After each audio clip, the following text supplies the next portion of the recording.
அப்பொழுது அந்த நாட்டிலே மெய்ப்பர்கள் வயல்வெளியில் தங்கி ராத்திரியிலே தங்கள் மந்தையை காத்து கொண்டிருந்தார்கள்.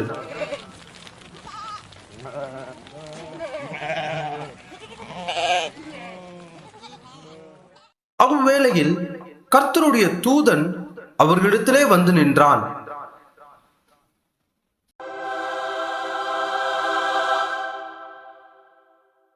கர்த்தருடைய மகிமை அவர்களை சுற்றிலும் பிரகாசித்தது. அவர்கள் மிகவும் பயந்தார்கள்.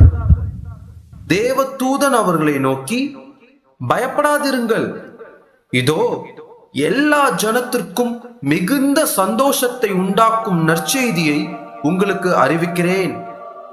இன்று கர்த்தராகிய கிறிஸ்து என்னும் இரட்சகர் உங்களுக்கு தாவீதின் ஊரிலே பிறந்திருக்கிறார்.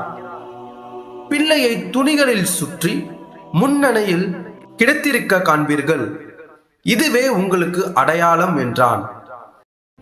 தேவ தூதர்கள் அவர்களை விட்டு பரலோகத்துக்கு போன பின்பு மேய்ப்பர்கள் ஒருவரை ஒருவர் நோக்கி, நாம் பெத்லகேம் ஊருக்கு போய் நடந்ததாக கர்த்தரால் நமக்கு அறிவிக்கப்பட்ட இந்த காரியத்தை பார்ப்போம் வாருங்கள் என்று சொல்லி